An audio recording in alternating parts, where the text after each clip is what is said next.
Le pass sanitaire s'appliquera dans les cafés, les restaurants, les centres commerciaux ainsi que dans les hôpitaux, les maisons de retraite, établissements médico-sociaux, mais aussi dans les avions, trains et cars pour les longs trajets. Je demeure constant, en inventant chaque jour le nouveau modèle que notre pays et le monde attendent. Bonjour Jacques Attali. Bonjour.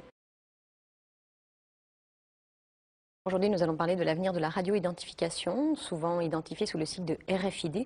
Alors qu'est-ce que c'est? C'est une méthode pour mémoriser et transmettre des données qui sont stockées sur des radioétiquettes composées d'une puce électronique et d'une antenne. Alors ces radioétiquettes, elles sont introduites dans des produits ou collées sur des objets, mais elles peuvent aussi être implantées dans des organismes vivants. Aujourd'hui, les applications, ce sont par exemple le Pass Navigo pour la RATP à Paris, des passes pour des bâtiments sécurisés. Qu'est-ce qu'on peut imaginer comme application dans le futur?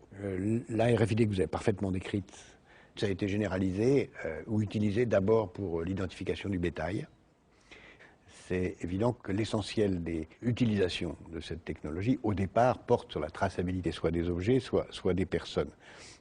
Donc tout ce qui va être de plus en plus nécessaire à suivre à distance, faire en sorte qu'on sache en permanence où se trouvent ces objets, en termes de sécurité sanitaire, de pouvoir tracer, en termes de sécurité sanitaire, de pouvoir tracer l'origine des produits agricoles depuis leur conception jusqu'à leur consommation. Sur les personnes aussi, on peut imaginer une traçabilité encore plus grande.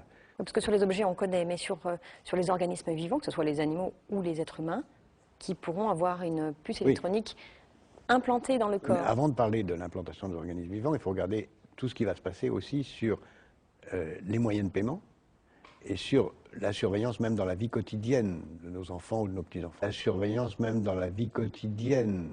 Bientôt, on va pouvoir avoir dans les grands magasins des caddies intelligents qui vont, lorsque vous passez devant un rayon, vous montrer sur un écran de télévision, grâce à des RFID, l'historique et le détail, avec la publicité nécessaire, des produits devant lesquels vous passez. Ensuite, vous le mettez dans votre caddie et vous sortez du magasin sans payer, puisqu'on aura sur soi une carte RFID qui va vous identifier votre compte bancaire. On aura sur soi une carte RFID qui va vous identifier votre compte bancaire. On paiera, mais sans s'arrêter à la caisse au moment de télécharger. On pourrait même aller plus loin, parce que simultanément, on pourrait imaginer, on fera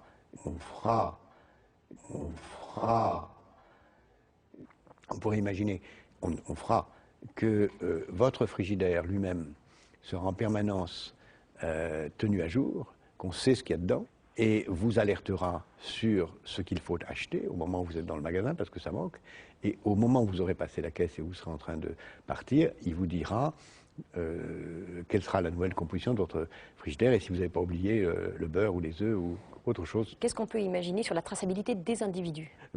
Tout ce qu'on peut imaginer, c'est tout ce qui permettra, on pourrait imaginer, tout ce qu'on peut imaginer, c'est tout ce qui permettra, soit de façon positive, soit de façon inquiétante, de surveiller les gens. On pourra vouloir... on a parlé de mettre des puces RFID sur des nourrissons dans des maternités. D'abord, on pourra mettre sous forme de bracelet, en effet, des puces RFID pour identifier les nourrissons et savoir où ils sont en permanence. Est-ce que ça voudrait dire qu'on pourrait stocker sur soi toutes les informations relatives à votre état physique pour ne pas avoir à accumuler des radios, des diagnostics et tout posséder en permanence sur soi? Si on imagine qu'on réduit les étapes et qu'on n'ait plus de documents avec soi, est-ce qu'on ne va pas vers des questions d'éthique, d'intégrité physique? À terme, on peut, dès aujourd'hui ça existe, puisqu'il y a ce célèbre exemple d'une boîte de nuit à Barcelone qui l'utilise déjà pour identifier ses clients en leur proposant l'implantation par une petite chirurgie très élémentaire d'une puce qui leur permet d'entrer, de sortir et même de payer les consommations. Par une petite chirurgie très élémentaire d'une puce qui leur permet d'entrer par une petite chirurgie très élémentaire. On peut imaginer que chaque individu accepte volontairement ou sans le savoir,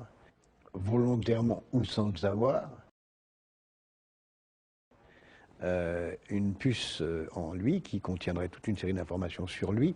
Et sur ses entrées dans les différents clubs de sport, voilà, écoles, bâtiments sécurisés. Qui permettrait à la fois de payer tout, de tout savoir, mais donc d'être libéré d'un certain nombre de contraintes.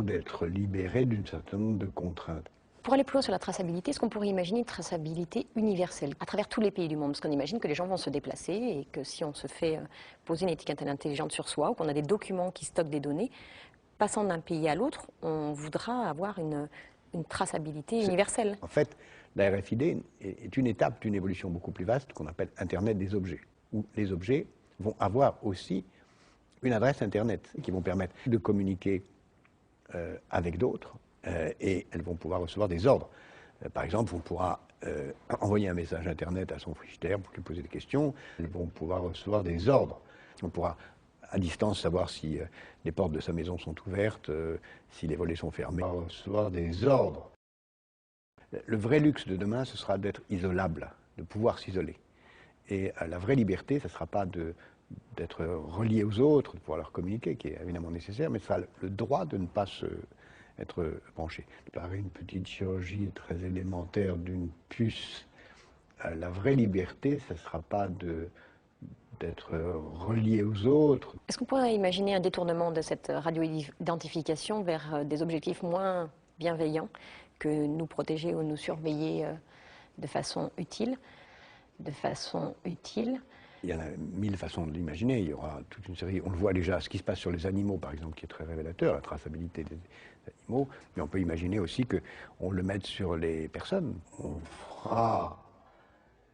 Mais on peut imaginer aussi qu'on le mette sur les personnes pour tracer l'immigration volontaire. Enfin, il y a mille et une bonnes raisons. Mais ça, c'est la raisons. société qui voudra Oui, aller vers ça. Est-ce que des personnes malveillantes pourraient récupérer la technologie on peut imaginer mille la RFID sujets de romans qui viendront à terme et qui seront en effet extrêmement dangereux, mais pas la peine de donner des idées de ce